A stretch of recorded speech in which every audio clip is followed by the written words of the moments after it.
Meus irmãos, a paz do Mestre esteja com todos vocês, que Deus abençoe quem me ouve e que o Senhor possa vir falar conosco hoje, dia 16 de novembro, noite, e que Ele possa falar sempre por intermédio da sua palavra.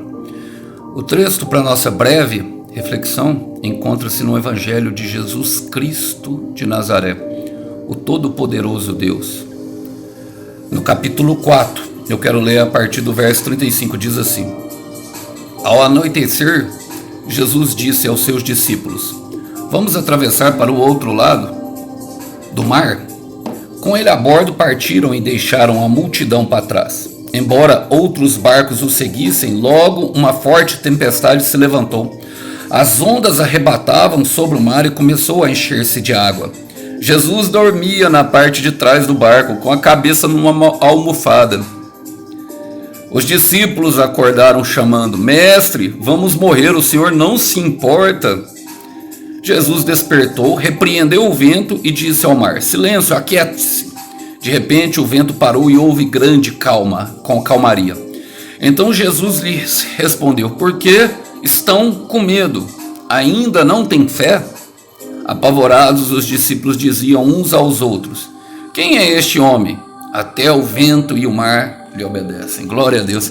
Irmãos, eu particularmente amo todas as passagens da Bíblia, como vocês podem reparar. Eu sempre falo muito bem de todas, porque traz um ensinamento muito grande ao nosso coração. Mas essa é uma daquelas passagens que acompanha a minha vida, sabe? As palavras que tocam o coração da gente e despertam a nossa fé.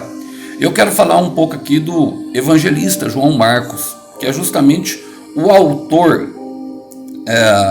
deste livro que eu li. O Senhor usa a pessoa dele para escrever as histórias de Jesus para nós. Marcos é um autor que ele se usa muito da ironia para escrever. A ironia justamente aos líderes, e ele faz e é o que eu quero trazer aqui, ele faz uma junção, ele junta todos os seus textos pelo conteúdo específico. Por exemplo, de Marcos 4 a 35, logo depois de um ensino, até ali a mulher a cura de Jairo, o conteúdo, o tópico do conteúdo é justamente a fé. E nós sabemos que, ao contrário de Mateus e Lucas, que são cronológicos, Lucas, mais do que Mateus, foram extraídos justamente de João Marcos. João Marcos foi o primeiro evangelho escrito. Ele é o livro mais difundido. É o que nós podemos falar de Isaías 60, versículo 22. Do menor eu farei ser o maior. Eu, no tempo certo, farei acontecer. Bom, eu quero falar hoje sobre essa pequena palavrinha, a fé. Olha, perceba que nos versículos anteriores, no versículo 34, o Senhor Marcos redige assim, ele fala assim: na verdade, só usava parábolas para ensinar em público. Depois, quando estava sozinho com seus discípulos, explicava tudo para eles. O Senhor vai nos colocar sozinho. Então eu estou pregando para alguma pessoa que está pensando assim: mais uma vez a solidão encontrou meu coração de porta aberta. Mais uma vez que eu estou sozinho nesse mar. Mais uma vez estou nesse deserto. E agora eu não tenho nem mais lágrimas para derramar. Bom, essa história é para mexer com a tua fé e com o teu coração.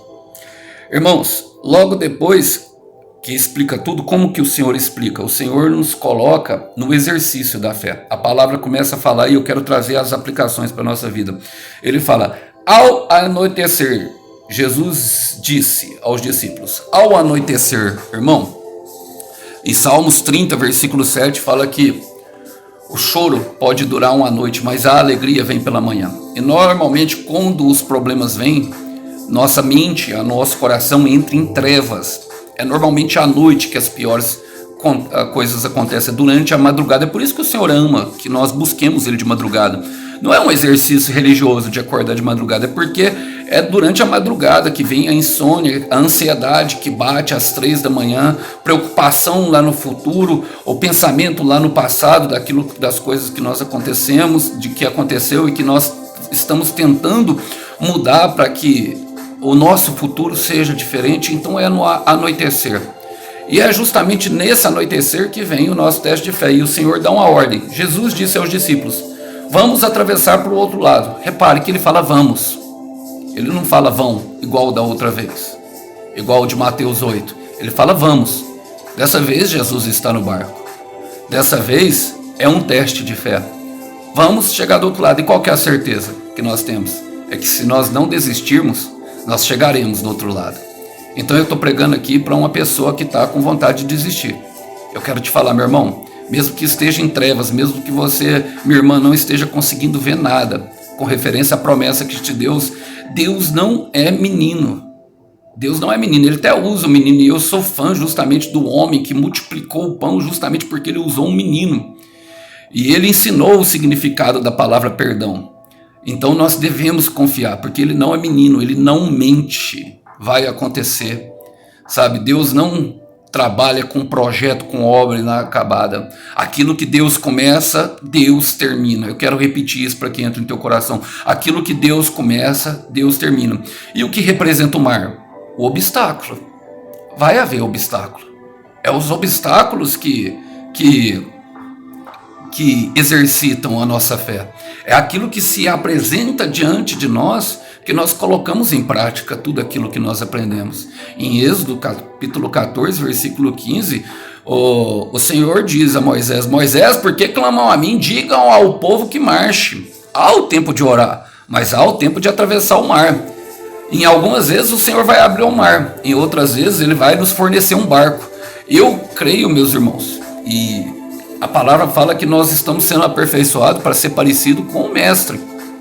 E Jesus aprendeu a obedecer como? Por meio do sofrimento. É o que diz em Hebreus capítulo 5, 19. E ele fala: com ele a bordo partiram e deixaram a multidão para trás, embora outros barcos o seguissem. Irmãos, nós sempre vamos ter que deixar pessoas para trás. A multidão fala de pessoas descompromissadas com o Mestre, que só querem as bênçãos, mas não querem suportar a dor do processo. São pessoas mimadas, são pessoas que só olham para aquilo que o Senhor pode dar, mas não estão interessados em se relacionar pelo que Ele é. A multidão fala justamente daqueles que se curvam justamente a Baal.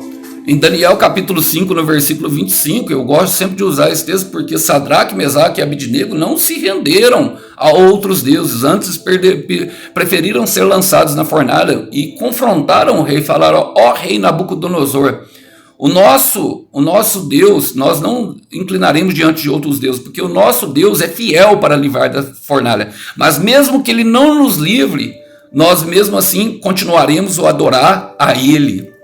Entende, meus irmãos? E essa é a multidão. Por isso que Marcos fala: depois, quando estavam sozinhos com os seus discípulos, vamos ter que deixar a multidão para trás.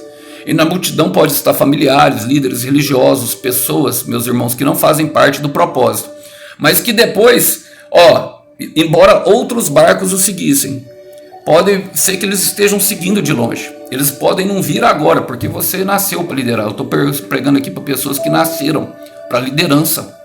Sim, o Senhor está levantando profetas nessa geração. Pessoas a qual a história vão ser contada pela boca de outras pessoas, por outros barcos. Você compreende isso?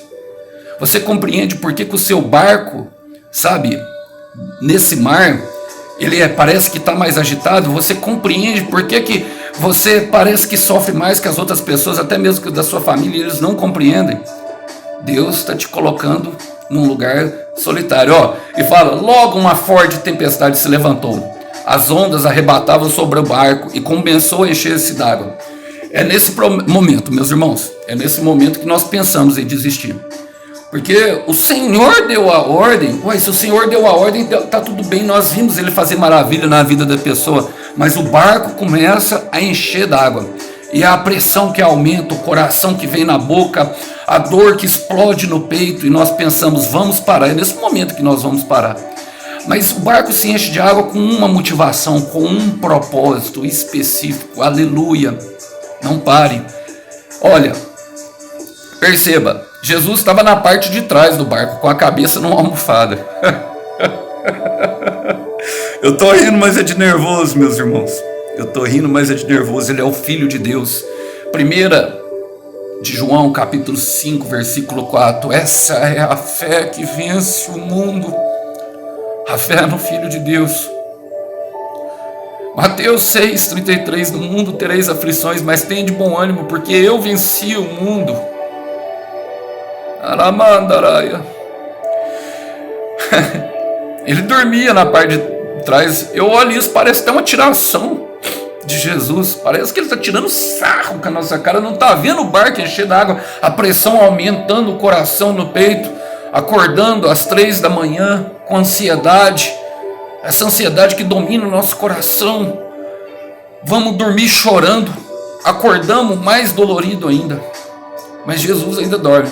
Mas qual que é o problema, meu irmão? Ele está na parte de trás, enquanto ele tem que estar na frente. Aí os discípulos acordaram o chamado, falaram: mestre, vamos morrer.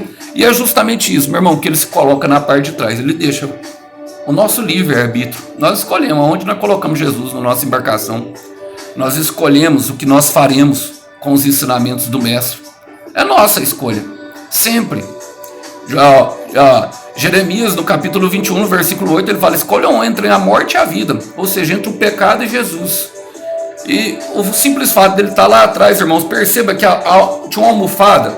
Olha, e a palavra fala: começou a encher-se d'água. Mas como que essa almofada, ele está deitado na almofada? Porque onde Jesus está, a água não atinge. E a prova disso vai vir ali na frente. Aonde Jesus está, a água não atinge o poder, a água perde o seu poder. E a gente pode descansar em paz. E ele fala: por que tudo isso aconteceu? Justamente por isso. Mestre, vamos morrer, o Senhor não se importa. Irmãos, Jesus se importa. Deus se importa. Mas Romanos 8, 28 diz que todas as coisas, e como eu tive raiva desse versículo, meus irmãos, muito tempo, mas depois comecei a amá-lo. Todas as coisas, tudo que está te acontecendo, todas as coisas, tudo